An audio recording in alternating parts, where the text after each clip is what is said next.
ఇవాళ మా మమ్మీ మళ్ళీ మోరల్ స్టోరీ చెప్తుంది. జింక బద్ధకం బెడ్ టైమ్ స్టోరీ.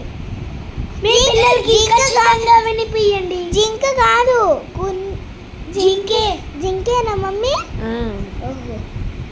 జింక బద్ధకం. Welcome to energetic little stars 143 channel.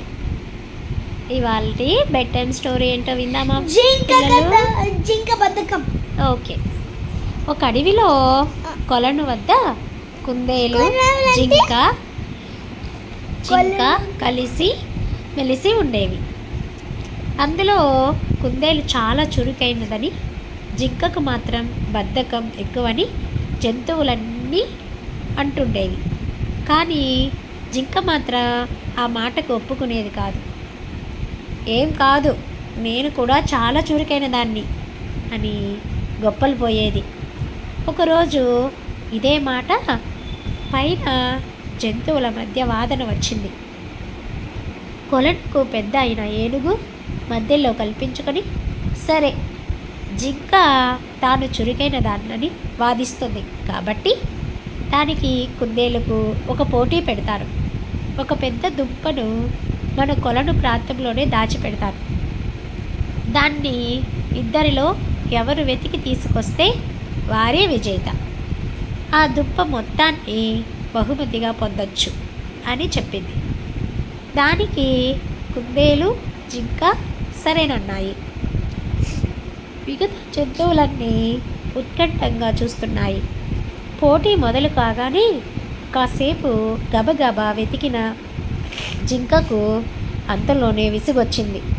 బా, ఇంత పెద్ద ప్రాంతంలో ఆ దుంపను వెతకడం అంటే కష్టమే, అలసిపోయాను, ముందు విశ్రాంతి తీసుకుంటా అని ఓ చెట్టు వద్ద కూర్చుండిపోయింది.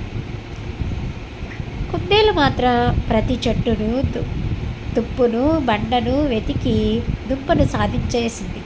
తీరా చూస్తే ఆ దుంప జింక కూర్చున్న చెట్టు త్వరలోనే ఉంది. జంతువులన్నీ విజేతైన కుందేలు ఉత్సాహాన్ని చురుకుతనాన్ని మెచ్చుకున్నాయి. అయ్యో, పక్కనే ఉన్న బద్ధకంతో చూడక ఓడిపోయానే అని బాధపడి జింక అప్పటి నుంచి తన పద్ధతి మార్చుకుంది. ఎప్పుడు కానీ నువ్వు కూడా నాకు వచ్చేసు, ఇది ఎందుకు చదువుతాం, టైం వేస్ట్లే అని బద్ధకంగా ఉండకూడదు. మనకు వచ్చినా రాకపోయినా మన వచ్చేసిన గర్వం అనేది ఉండకుండా, బద్ధకంగా ఉండకుండా మనం 1-2 సార్లు చదువుకోవడము, మన వస్తువు కనిపించలేదని అలాగే ఉండకూడదు. ఎక్కడన్నా ఉన్నా కూడా వెతికి తీసుకోవాలి. ఓకేనా చిట్టల్లి?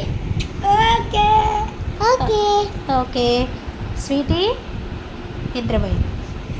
ఓకే, ఇవాళ bed time story. And next bed time story కలుసుకునే వాళ్ళనుకుంటే, వినాలి అనుకుంటే మన ఛానల్ని సబ్స్క్రైబ్ చేసుకోండి. పక్కన ఉన్న బెల్ ఐకాన్ని క్లిక్ చేయండి. అలాగే పక్కన ఉన్న గంటని గట్టిగా కొట్టండి. Thanks for watching. Please subscribe my channel and support us.